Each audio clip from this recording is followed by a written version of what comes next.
네, 시장 상황은 역시 큰 변화는 없네요. 코스피는 약보합 수준에서 그리고 코스닥은 소폭의 오름세 나타내고 있는데요. 관심 종목으로 어떤 종목들이 좀 포착되고 있나요? 네, 한번 좀 보겠습니다. 예. 최근 들어서 이제 시장이 상당히 안정적인 흐름을 보여주면서 종목별로도 어떤 기준점에 부합이 되는 종목들이 계속 늘어나고 있는 모습들입니다. 오늘 이 시간 현재는 한 7개 종목이 나오고 있는데요. KTNG를 비롯해서 포스코 ICT, 넥센타이어, 대우조선해양, BS금융지주, NC소프트, 서울반도체 이렇게 나오고 있습니다.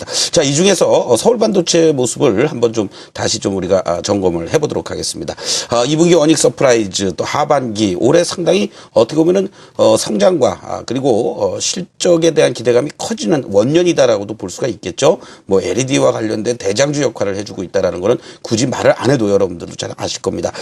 사실 서울반도체의 경우는 지난 4월 22일 날 요 29,000원, 3만 원에서 이제 1차 신호가 나오면서 급등을 보여주었고요. 그리고 37,000원대 6월 11일 날 기록해 준 이후에 단기적인 가격 조정과 기간 조정을 거치면서 다시 또 고점 돌파 시도를 하는 이러한 모습들이 연출되고 있습니다.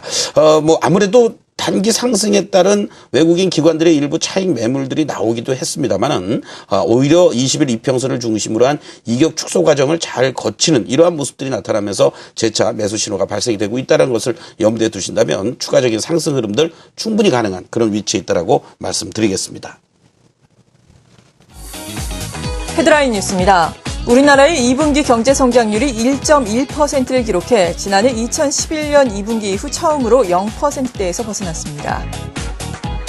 한국은행이 2분기 경제 성장이 예상치를 웃돈 것은 소수 대기업이 주도한 것으로 국민들이 느끼는 체감 경계와 괴리감이 있다고 밝혔습니다.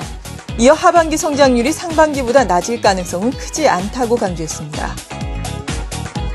남북이 오늘 오전 10시 개성공단에서 6차 실무회담을 시작했습니다. 양측이 중요 사안의 입장차를 좁히지 못하고 있어 이번 회담이 개성공단의 운명을 결정하는 분수령이 될 것이라는 분석이 나오고 있습니다. 최수현 금융감독원장이 금융지주회사 경영진의 성과 보상 체계를 재검토해 실적에 따른 보상 체계를 확립할 필요가 있다며 은행권 개혁 의지를 나타냈습니다. SK하이닉스가 지난 2분기 매출 3조 9천억 원, 영업이익 1조 1,140억 원의 사상 최대 실적을 기록했습니다. 올해 상반기 전국 전월세 거래량이 72만여 건으로 반기 기준 처음으로 70만 건을 넘어섰습니다. 이런 현상은 전세 물량이 부족한 하반기에도 지속될 전망입니다.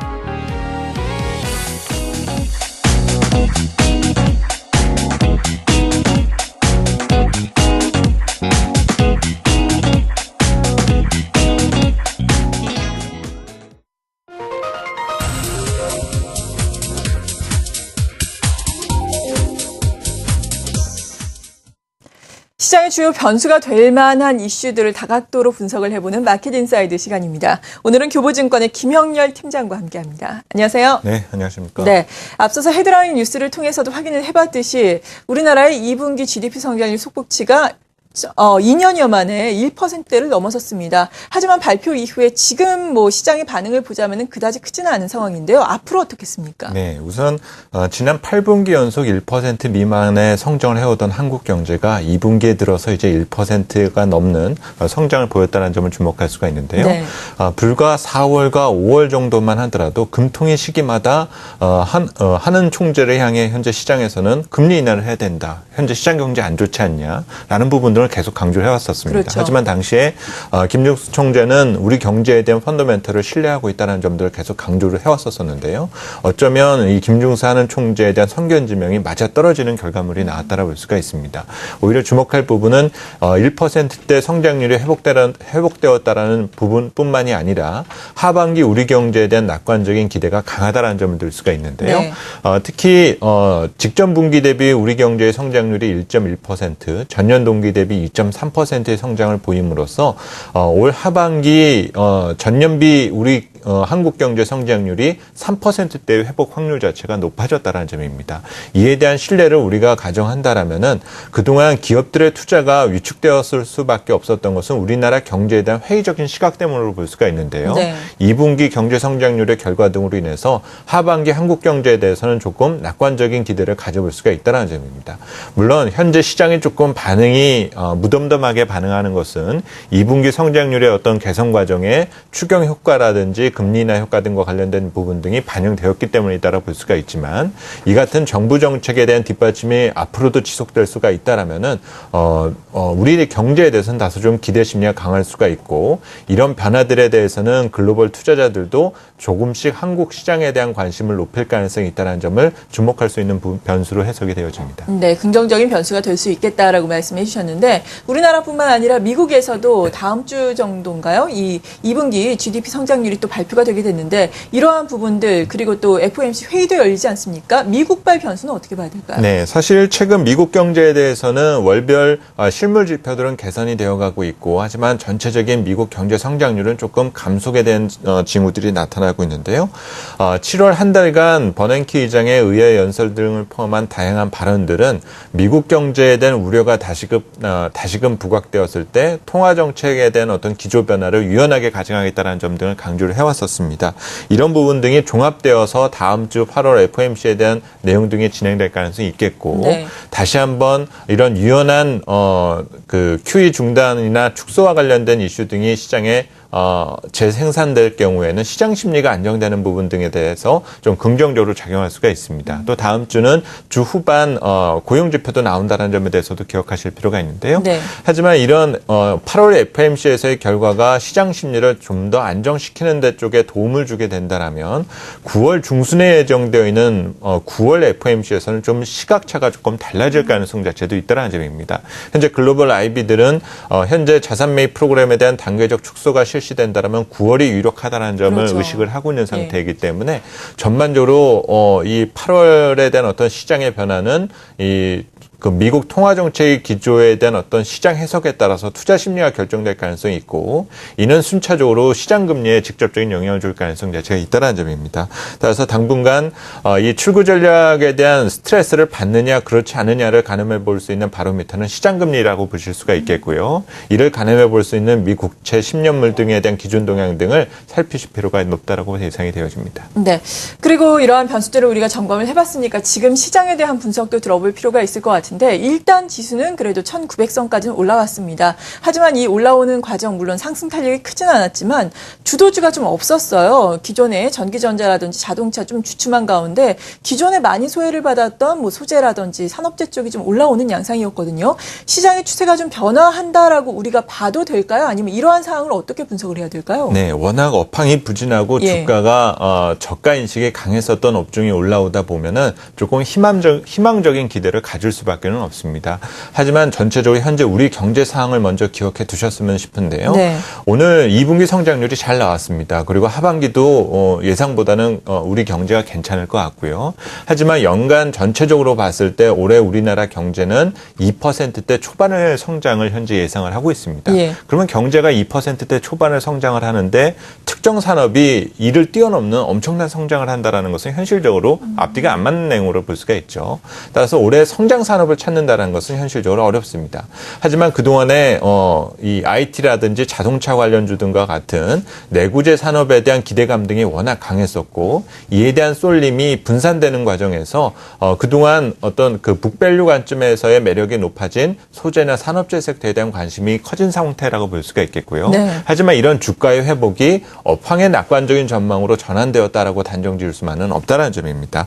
오히려 최근 철강이라든지 조선, 건설업종에 대한 관심이 커지는 것은 당장 어떤 수요 환경에 대한 변화가 긍정적으로 바뀌었다는 측면보다 업황 부진이 너무 오래 지속되다 보니까 내부적으로 비용 절감에 대한 노력들을 꾸준히 해왔었고 이에 대한 효과 등으로 인해서 어떤 재고 조정의 효과, 구조 조정에 대한 효과 등으로 인한 수익성 개선에 대한 기대감 등이 현재 주가에 반영되는 상황으로 볼 수가 있습니다. 네. 그래서 전반적으로 업황의 낙관적인 기대 심리까지 연결되는 데는 조금 시간이 걸릴 가능성 자체가 있겠고요. 다시 말해서 현재 단기적으로 회복세를 보이는 이 소재나 산업재 관련 종목들의 경우는 다시 한번 롤링에 대한 발생 가능성 자체가 있다는 점 등을 기억해 두시면서 어떤